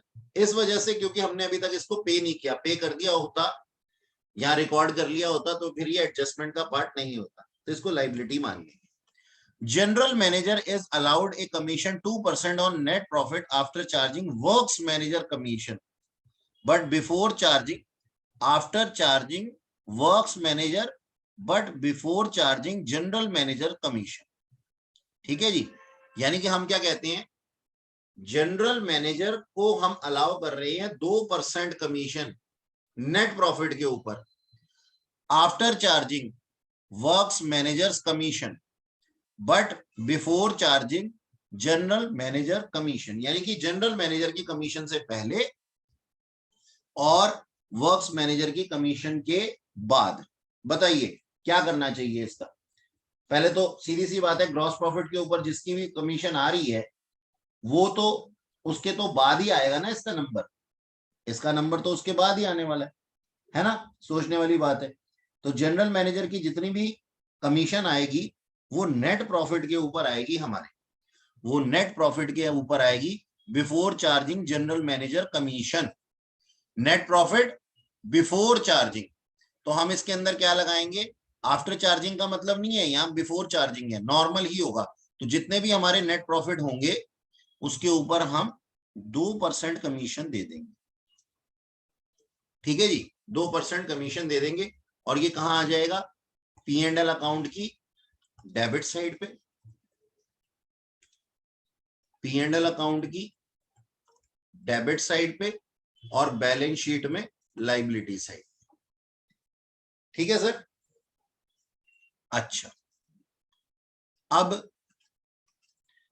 एडजस्टमेंट्स के बाद यहां पे चीजें दी हुई हैं, इनको देख लेते हैं। Plant and machinery, plant and machinery कहां आता है सर? बैलेंस शीट में एसेट साइड पे। मैन्युफैक्चरिंग वेजेस, ठीक है, मैन्युफैक्चरिंग वेजेस है, कोई परेशानी वाली बात नहीं है। हमें नहीं बोला हुआ इन्होंने कि भाई आप मैन्युफैक्चरिंग अकाउंट बनाओ, तो हमें बनाने की कोई जरूरत भी नहीं है। देखो चेक करो नीचे, नहीं दिया हुआ। You are required to prepare trading and profit and loss account, ठीक है, एंड बैलेंस शीट। सिंपल है ये क्वेश्चन, मैन्युफैक्चरिंग अकाउंट का क्वेश्चन नहीं है। तो ये हम कहां लिखेंगे? ट्रेडिंग अकाउंट की डेबिट साइड पे। सैलरी P&L अकाउंट की डेबिट साइड पे। फर्नीचर बैलेंस शीट में एसेट साइड पे। फ्रेट ऑन परचेजेस का क्या मतलब होता है? कैरेज इनवर्ड, तो ये ट्रेडिंग अकाउंट की डेबिट साइड पे। फ्रेट ऑन सेल्स का मतलब क्या होता है? कैरेज आउटवर्ड, तो P&L अकाउंट की डेबिट साइड पे। बिल्डिंग बैलेंस शीट में आ जाएगा, उसकी एडजस्टमेंट के ऊपर जो होना है वो मैंने ऑलरेडी आपको बता दिया। मैन्युफैक्चरिंग एक्सपेंसेस ट्रेडिंग अकाउंट की डेबिट साइड पे, क्योंकि डायरेक्ट एक्सपेंडिचर है। इंश्योरेंस, ये इंश्योरेंस प्रीमियम पेड लिखा है, ठीक है जी। इंश्योरेंस प्रीमियम P&L अकाउंट की डेबिट साइड पे। गुडविल हमारा इंटेंजिबल एसेट्स है, बैलेंस शीट में एसेट साइड पे। जनरल एक्सपेंडिचर P&L अकाउंट की डेबिट साइड पे। Factory fuel and power trading account की डेबिट साइड पे। Sundry debtors, factory fuel and power जो है वो फैक्ट्री से रिलेटेड है, डायरेक्ट एक्सपेंडिचर है, प्रोडक्शन से पहले का है, इसलिए मैंने ट्रेडिंग अकाउंट में डेबिट साइड पे लिया। सैंड्री डेटर्स बैलेंस शीट में एसेट साइड पे, और जो उसके ऊपर एडजस्टमेंट थी वो एडजस्टमेंट हम कर सकते हैं, बता दी थी मैंने आपको, समझा दिया था। बेड डेट्स थे शायद कुछ, उसको माइनस कर देंगे और उसके बाद बैलेंस शीट में एसेट साइड पे आएगा। फैक्ट्री लाइटिंग ट्रेडिंग अकाउंट में डेबिट साइड पे। ओपनिंग स्टॉक ट्रेडिंग अकाउंट में डेबिट साइड पे। अच्छा जी। मोटर कार बैलेंस शीट में एसेट साइड पे आफ्टर एडजस्टमेंट। एडजस्टमेंट मैंने आपको भी बता दी थी, आफ्टर एडजस्टमेंट यहां पे भी लिख देता हूं। परचेजेस ट्रेडिंग अकाउंट में डेबिट साइड पे, trading debit. Sales return minus हो जाएगी सेल्स में से। बैड डेट्स ट्रायल बैलेंस वाले हैं, सिर्फ P&L अकाउंट में डेबिट साइड पे आएंगे, ओनली वर्ड लिख देता हूं आगे, डेटर्स में से माइनस मत कर देना। Interest and bank charges P&L account में डेबिट साइड पे। कैश इन हैंड और cash at bank balance sheet में एसेट साइड पे। कैपिटल अकाउंट बैलेंस शीट में लाइबिलिटी साइड पे। क्रेडिटर्स बैलेंस शीट में लाइबिलिटी, बैलेंस शीट में liability bank loan. Purchase return minus हो जाएगी परचेजेस में से, और परचेजेस कहां आती हैं? ट्रेडिंग अकाउंट की डेबिट साइड पे। सेल्स, इसमें से सेल्स रिटर्न माइनस हो जाएगी और ये आ जाएगा ट्रेडिंग अकाउंट की क्रेडिट साइड पे। प्रोविजन फॉर डाउटफुल डेट्स, ये ओल्ड प्रोविजन दिए हुए हैं, तो इसको हम कंपेयर करेंगे,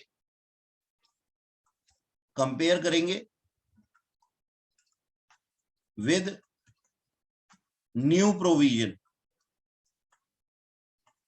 और न्यू प्रोविजन डाउटफुल डेट्स के बाद ही आएंगे। चेक करते हैं न्यू प्रोविजन कुछ दिए हुए थे, हाँ दिए हुए थे 5% ऑन डेटर्स, और यहाँ पे बैड डेट्स कुछ दिए नहीं हुए एडजस्टमेंट वाले, है ना।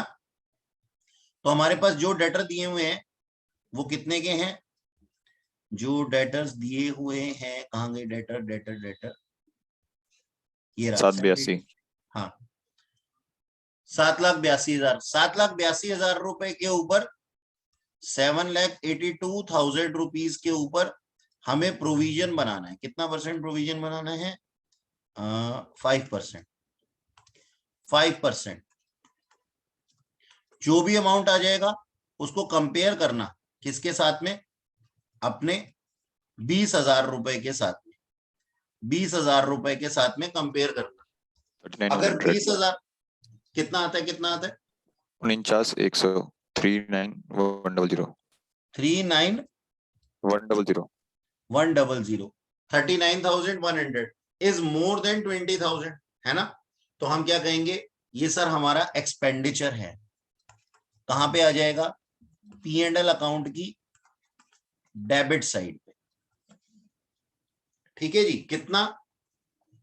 39,100 माइनस 20,000, 19,100 रुपीज P&L अकाउंट की डेबिट साइड पे आ जाएगा। Okay sir. और डेटर्स में से कितना माइनस होगा? डेटर्स में से माइनस होगा अपना न्यू प्रोविजन, जो कि है कितना? 39,100, और उसके बाद जो डेटर्स आएंगे वो बैलेंस शीट में अपीयर हो जाएंगे। ठीक। अच्छा जी। एडजस्टमेंट्स में बता ही चुका हूं, तो ये क्वेश्चन भी हमारा कंप्लीट हो जाता है। लड्डू सा क्वेश्चन था, इसके अंदर देखने वाला और ज्यादा कुछ था नहीं। अच्छा,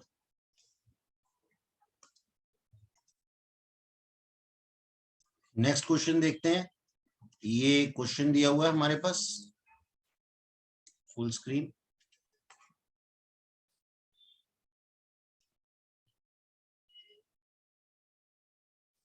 ये पूरा क्वेश्चन है,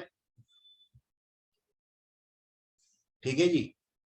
और इसको हम अभी डिस्कस करें।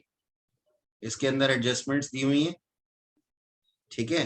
पहले एडजस्टमेंट डिस्कस करते। चलिए, एडजस्टमेंट्स में क्या दिया हुआ है? एडजस्टमेंट में दिया हुआ है, ध्यान से देखिएगा, ये थोड़ा सा इरिटेटिंग होता है जब एक साथ दे दिया होता है। हालांकि पॉइंट्स इसके अंदर भी बने हुए हैं, लेकिन एक साथ दिया हुआ होता है, थोड़ा सा इरिटेशन होती है पढ़ने में। खैर कोई बात नहीं, देखेंगे। लिखा हुआ है include 3000, include among debtors 3000 due.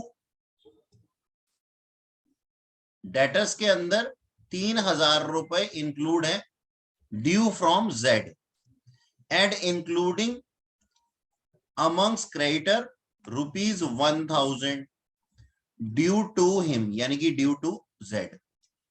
यानी कि भाई साहब, अभी जो हमने थोड़ी देर पहले किया था, डेटर्स के अंदर एक बंदा बैठा हुआ है जो हमारा क्रेडिटर भी है, ठीक है। और वो क्रेडिटर कितने का है? 1000 रुपए का है। और डेटर्स कितने का है? वो डेटर हमारे पास में वो 3000 रुपए का है।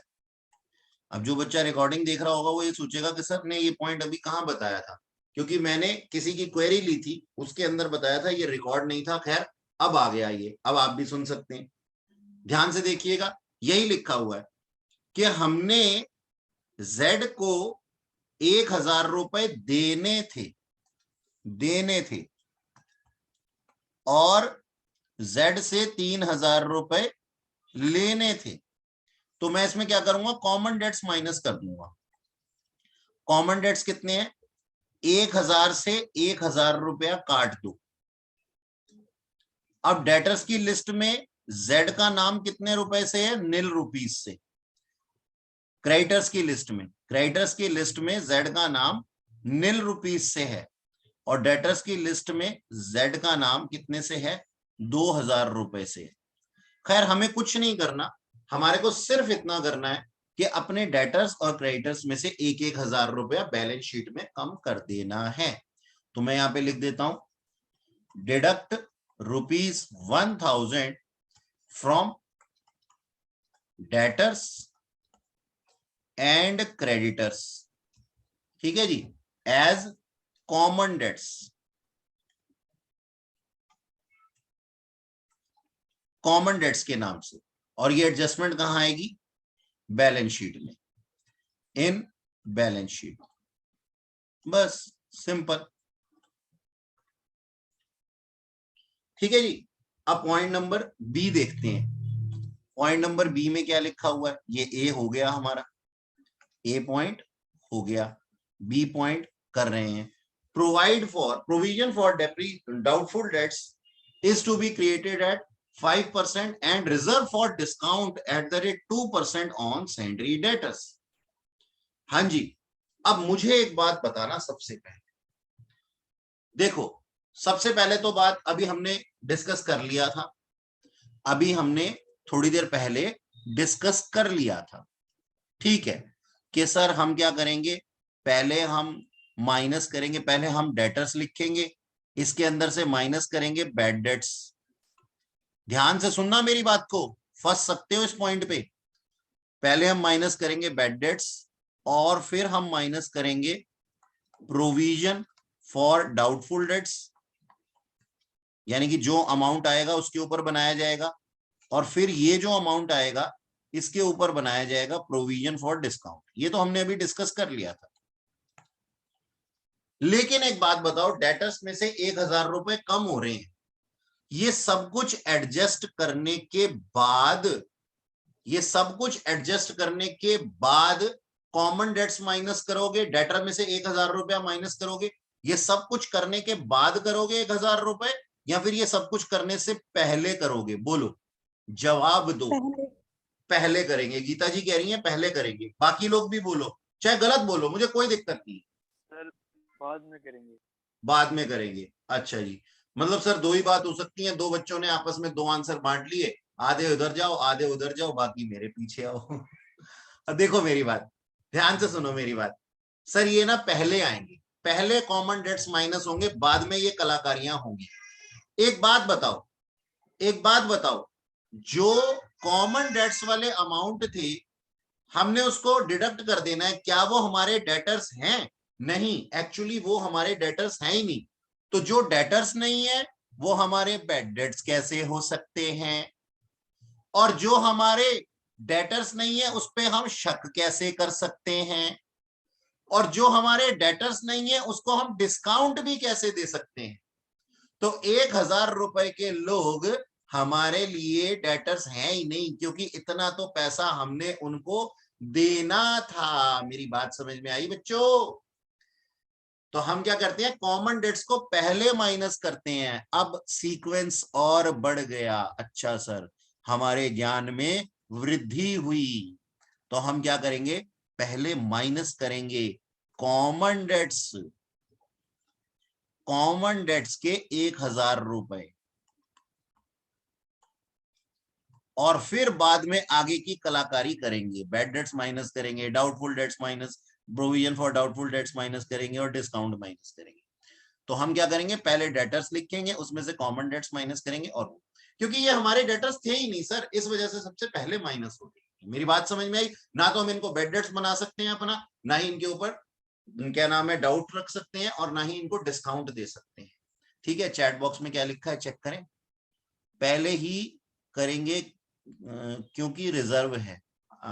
सर मैंने आपको एक्सप्लेनेशन दे दी इसकी, ठीक है, आपने आंसर दिया, उसके बाद मैंने भी आंसर दे दिया। ठीक है सर, तो ये दोनों पॉइंट हमारे समझ में आ गए। अच्छा, ये कॉमन डेट्स तो कहां जाएंगे, मैंने अभी बताया था, बैलेंस शीट में माइनस होंगे सिर्फ, है ना, और डेटर्स में से।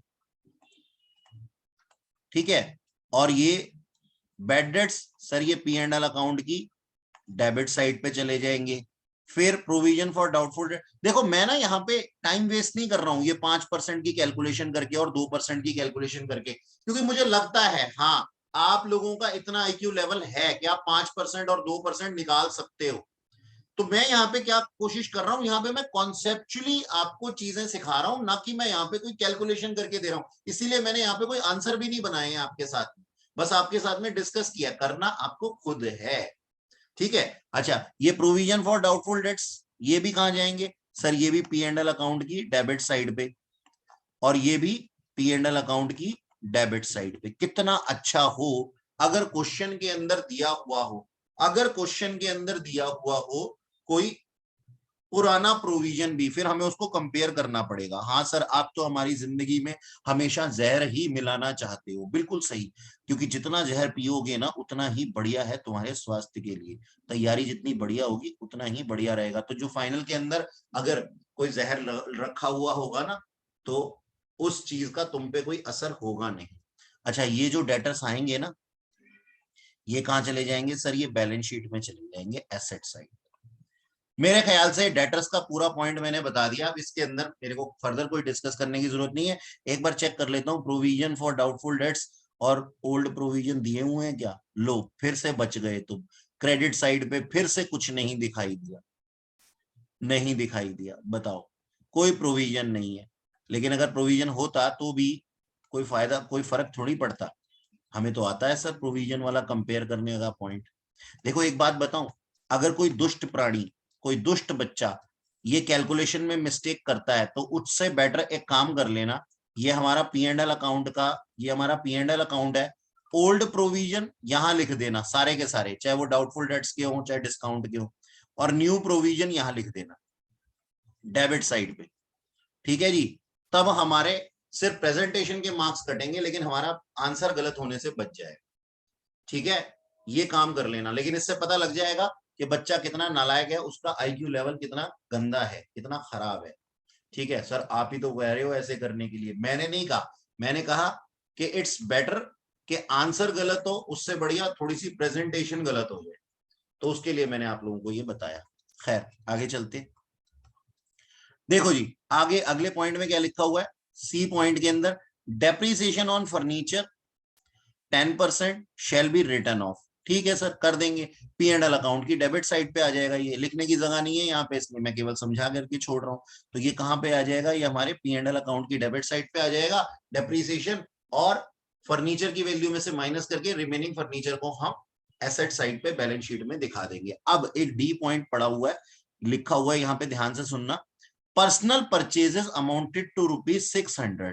पहले तो एक बात बताऊं, इसको ऐसा बोलना ही नहीं चाहिए था, पर्सनल परचेजेस। परचेज तो वर्ड हम यूज ही करते हैं बिजनेस के लिए, चलो खैर इसने कर भी दिया। पर्सनल परचेजेस यानी कि उसकी अपनी कोई परचेजेस थी, had been included in purchase day book. क्यों भाई क्यों? आपने बिजनेस की परचेज डे बुक के अंदर अपने पर्सनल परचेजेस क्यों इंक्लूड कर दिए? तो ये 600 रुपए जो हैं, ये क्या है, हमारी ड्रॉइंग्स हैं, ये हमारी पर्सनल ऑब्लिगेशन थी। तो 600 रुपए जो हैं ये हमारी ड्रॉइंग्स माने जाएंगे, और हम इसको कहां पे ऐड कर देंगे सर? ड्रॉइंग्स के अंदर ऐड कर देंगे, ठीक है, ड्रॉइंग्स के अंदर ऐड कर देंगे और परचेजेस में से माइनस कर देंगे।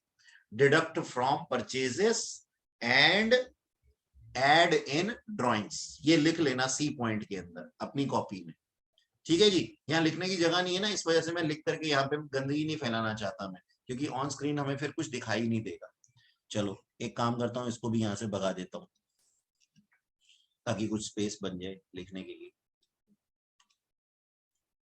ठीक। अच्छा जी, आगे चलते हैं। देखो क्या लिखा हुआ है ई पॉइंट के अंदर, interest on bank loan shall be provided for whole year. Shall be provided for whole year. अच्छा, इसका मतलब इंटरेस्ट ऑन बैंक लोन यहाँ पे नहीं दिया हुआ होगा, केवल बैंक लोन दिया हुआ है। क्रेडिट साइड पे 20,000 रुपए का 6% इंटरेस्ट है उसका, ठीक है सर, यानी कि पूरा का पूरा आउटस्टैंडिंग है, पूरा का पूरा आउटस्टैंडिंग है। तो 20,000 रुपए के ऊपर 6% इंटरेस्ट 12 महीनों का कितना आ जाएगा ये? मेरे ख्याल में 1200 रुपए। Yes sir, 1200। 1200 रुपए ये कहां पे आ जाएगा? P&L अकाउंट की डेबिट साइड पे आ जाएगा, और साथ ही बैलेंस शीट में लाइबिलिटी साइड पे आ जाएगा। क्या बेटा? फिर ऊपर था एक बैंक इंटरेस्ट के नाम से। बैंक इंटरेस्ट के नाम से कुछ दिया हुआ है? हाँ दिया हुआ है, बिल्कुल दिया हुआ है, 900 रुपए दिए हुए हैं, ये रहे। थैंक यू, बहुत बहुत धन्यवाद आपका, ठीक है जी। 900 रुपए दिए हुए हैं, ठीक है सर, कोई बात नहीं, हमारे को कोई फर्क नहीं पड़ता। P&L अकाउंट के अंदर तो 1200 रुपए ही आएंगे डेबिट साइड पे, लेकिन बैलेंस शीट में लाइबिलिटी साइड पे कितना आएगा सर? 300 रुपया आएगा। कैसे? 1200 बनते थे, पे करने थे, 900 हमने पे कर दिए, जो कि ट्रायल बैलेंस में लिखे हुए हैं, यानी कि 300 रुपए हमारी ऑब्लिगेशन है, आउटस्टैंडिंग इंटरेस्ट के नाम से बैलेंस शीट में लाइबिलिटी साइड पे आ जाएगा। ओके जी, इसी को कहते हैं पारखी नजर, ठीक है ना, और ऐसी ही नजर होनी चाहिए एग्जाम के अंदर।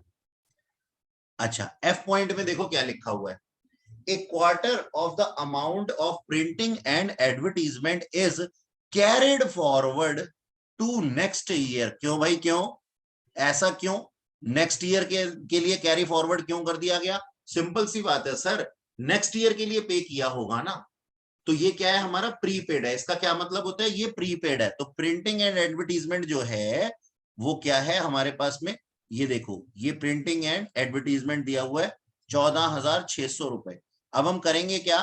14,600 रुपए का 1/4 कर देंगे पकड़ करके, और ये जो भी अमाउंट आएगा ना ये प्रीपेड होगा। तो प्रीपेड को हम क्या कर देंगे? हम माइनस कर देंगे फ्रॉम प्रिंटिंग एंड एडवर्टीजमेंट के अमाउंट से, और साथ ही हम क्या लिख देंगे? बैलेंस शीट में एसेट साइड पे लिख देंगे प्रीपेड प्रिंटिंग एंड एडवर्टीजमेंट, ठीक है जी, प्रीपेड प्रिंटिंग एंड एडवर्टीजमेंट ये लिख देंगे हम, ठीक है, जो भी अमाउंट आ जाएगा बैलेंस शीट में एसेट साइड पे आ जाएगा, ठीक है जी, और P&L अकाउंट में से माइनस हो जाएगा। तो ये आएगा कहां पे? P&L अकाउंट की डेबिट साइड पे, ठीक है। ओके, समझ में आ गया? तो हमें 3/4 लिखना है क्योंकि 1/4 नेक्स्ट ईयर के लिए था। चलिए आगे देखते हैं, नेक्स्ट पॉइंट के अंदर क्या लिखा हुआ है, जी point. credit purchases amounted to rupees 400 has been omitted from books. Okay, अच्छा, अब ध्यान से पढ़ना जरा, बच्चे पता क्या सोच लेते हैं, परचेजेस आर ओमिटेड, बट मेरे बाबू परचेजेस नहीं, क्रेडिट परचेजेस। क्रेडिटर्स में भी ऐड हो जाएगा। हाँ जी, क्रेडिट परचेजेस 400 रुपए की, तो हम क्या करेंगे, हम एक तरफ तो परचेजेस के अंदर ऐड कर देंगे परचेजेस में 400 रुपए, और सर बैलेंस शीट में लाइबिलिटी साइड पे क्रेडिटर्स के अंदर ऐड कर देंगे 400 रुपए। ठीक है जी, ये होगा।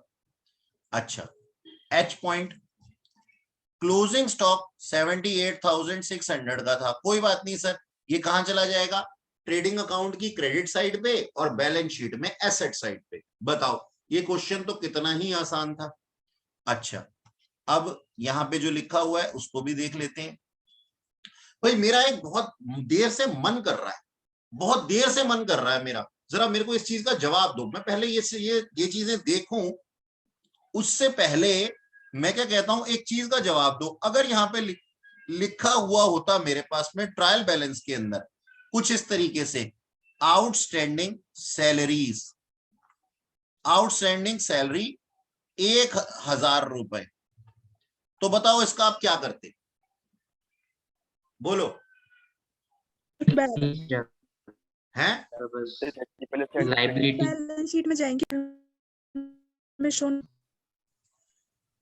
देखो उनकी ना आवाज कट गई, जो बीच में बोल रही थी गीता जी। मैं बता देता हूं आप लोगों को, देखो ध्यान से, जब कोई भी चीज ट्रायल बैलेंस के अंदर गिवन होती है ना, आउटस्टैंडिंग या प्रीपेड के नाम से, मैंने इस चीज को पहले भी सिखाया था, दोबारा से रिवाइज करा रहा हूं, आउटस्टैंडिंग और प्रीपेड के नाम से अगर कोई चीज ट्रायल बैलेंस में गिवन है ना, इसका मतलब ये ऑलरेडी रिकॉर्ड हो चुकी है भाई, इसका अकाउंट मेंटेन हो चुका है, और अकाउंट मेंटेन हो चुका है तभी तो ये ट्रायल बैलेंस में आई है ना, यानी कि इसको हम कंसीडरेशन में ले चुके हैं। तो अब इसको हम केवल अपनी लाइबिलिटी मानेंगे, लाइबिलिटी ओनली। इसका हमारी सैलरीज के अंदर कोई फर्क नहीं पड़ेगा, सिर्फ लाइबिलिटी साइड पे आएगा। और अगर लिखा हुआ होता सर प्रीपेड इंश्योरेंस इस तरीके से, तो वो सिर्फ एसेट साइड पे जाता, उसका इंश्योरेंस पे कोई फर्क नहीं पड़ता। बस ऐसे ही for the sake of revision मैंने आप लोगों को ये चीज बताई। ठीक है, यहां लिखा नहीं है कोई बात नहीं, लेकिन देखो मैं तो बताऊंगा ना, अगर मेरा कुछ मन करेगा तो मैं बताऊंगा। ओपनिंग स्टॉक ट्रेडिंग अकाउंट की डेबिट साइड पे, sales return inward, sales return या परचेज रिटर्न नहीं लिखा हुआ, रिटर्न इनवर्ड। रिटर्न इनवर्ड का मतलब क्या होता है, जो वापस आया है, अंदर की तरफ वापस आया है। इनवर्ड मतलब अंदर की तरफ वापस आया, जो बाहर गया था वही तो अंदर की तरफ वापस आएगा, यानी कि ये क्या है, सेल्स रिटर्न है, सेल्स में से माइनस हो जाएगा। परचेजेस लिखी हुई हैं सर ट्रेडिंग अकाउंट में, डेबिट साइड पे आ जाएगा। Freight and carriage trading account में, डेबिट साइड पे। Rent and taxes P&L account में, डेबिट साइड पे। सैलरी एंड वेजेस लिखा हुआ है, देखो सैलरी भी है और वेजेस भी है सर, P&L अकाउंट में डेबिट साइड पे आएगा। ऐसा क्यों, क्योंकि जो आगे लिखा हुआ होता है ना, उसका होता है डोमिनेटिंग नेचर। हम क्या मानते हैं, हम ये मानते हैं कि इस सैलरी एंड वेजेस लिखने में जो सैलरी आगे लिखा हुआ है 9300, इसमें ज्यादा प्रोपोर्शन किसका है, सैलरी का है। ठीक है जी, तो इसका डोमिनेटिंग नेचर की होने की वजह से यहाँ पे P&L अकाउंट की डेबिट साइड पे आ जाएगा। अगर लिखा होता वेजेस एंड सैलरी, तो हम मानते कि वेजेस का डोमिनेटिंग नेचर है यहाँ पे, और फिर ये ट्रेडिंग अकाउंट की डेबिट साइड पे आ जाता। ओके सर, ये डोमिनेटिंग वर्ड तुम लोग बड़ा यूज करते हो ना अपनी पर्सनल लाइफ में। अच्छा खैर, मैं इस चीज को डिस्कस नहीं करूंगा कि क्यों करते हो, क्या रीजन होता है। डेटर्स बैलेंस शीट में एसेट साइड पे, और पूरा का पूरा डेटर मैं डिस्कस कर चुका हूं आपसे इस क्वेश्चन के लिए। बैंक इंटरेस्ट ये एडजस्टमेंट थी इसके ऊपर, ठीक है ना, और उसके बाद में ये P&L अकाउंट में डेबिट साइड पे आ जाएगा। डिस्कस कर लिया था हमने इसकी एडजस्टमेंट को। Printing and stationery, printing and advertisement, इसके ऊपर भी एडजस्टमेंट थी, उसको भी हम एडजस्ट कर लेंगे इसके अंदर, और उसके बाद में ये P&L अकाउंट की डेबिट साइड पे आ जाएगा। Cash at bank balance sheet में एसेट साइड पे। Furniture and fitting after depreciation furniture and fitting कहाँ जाएगा? बैलेंस शीट में एसेट साइड पे। तो इसका डेप्रिसिएशन मैं ऑलरेडी डिस्कस कर चुका था आप लोगों से, अगर कोई होगा तो वो P&L अकाउंट की डेबिट साइड पे आ जाएगा आफ्टर एडजस्टमेंट। डिस्काउंट अलाउड, ये हमारा सेलिंग एंड डिस्ट्रीब्यूशन एक्सपेंसेस है, ठीक है जी। एडवर्टीजमेंट एक्सपेंडिचर है, कुछ भी कह सकते हो, P&L अकाउंट की डेबिट साइड पे आएगा। जनरल एक्सपेंडिचर भी P&L अकाउंट की डेबिट साइड पे आएगा। इंश्योरेंस भी P&L अकाउंट की डेबिट साइड पे आएगा। इंश्योरेंस प्रीमियम पेड है। पोस्टेज एंड टेलीग्राम सर ये भी P&L अकाउंट की डेबिट साइड पे ही आएगा। Cash in hand balance sheet में एसेट साइड पे आएगा। ट्रैवलिंग एक्सपेंडिचर P&L अकाउंट की डेबिट साइड पे आएगा। ड्राइंग्स माइनस हो जाएंगी कहां से? कैपिटल से, ठीक है जी। अच्छा, और क्या दिया हुआ है? एक्स कैपिटल, ये बैलेंस शीट में लाइबिलिटी साइड पे आ जाएगा। आफ्टर ड्राइंग्स, ठीक है। सेल्स, इसमें से सेल्स रिटर्न माइनस हो जाएगी और उसके बाद में ट्रेडिंग अकाउंट की क्रेडिट साइड पे आ जाएगा। रिटर्न आउटवर्ड, जो हम परचेज करके लेके आए थे ना, उसका मतलब है परचेज रिटर्न, हमने बाहर भेज दिया, रिटर्न आउट कर दिया हमने, तो जो इन आया होगा वो क्या आया होगा? परचेज, उसको आउट कर दिया, तो ये परचेज रिटर्न है, तो ये परचेजेस में से माइनस हो जाएगा, माइनस हो जाएगा परचेजेस में से, ठीक है। और परचेजेस तो आपको पता ही है ट्रेडिंग अकाउंट की डेबिट साइड पे आती है। क्रेडिटर्स बैलेंस शीट में लाइबिलिटी साइड पे आ जाएगा। बैंक लोन 6% इंटरेस्ट, इसको हम ऑलरेडी डिस्कस कर चुके हैं, बैलेंस शीट में लाइबिलिटी साइड पे आ जाएगा bank loan. Miscellaneous income P&L account की क्रेडिट साइड पे आ जाएगा। डिस्काउंट अर्न P&L अकाउंट की क्रेडिट साइड पे आ जाएगा। तो ये क्वेश्चन भी हमारा बहुत अच्छे तरीके से पूरा हो जाता है, ठीक है जी। ये सारी चीजें मैंने आप लोगों को जहां जहां पे गई हैं, और इसको क्वेश्चन को आज करना है, आज रात से पहले, ठीक है। ये पूरा का पूरा क्वेश्चन है हमारा और इसको हमें करना है, डिस्कस कर दिया है मैंने आप लोगों के साथ में, ओके।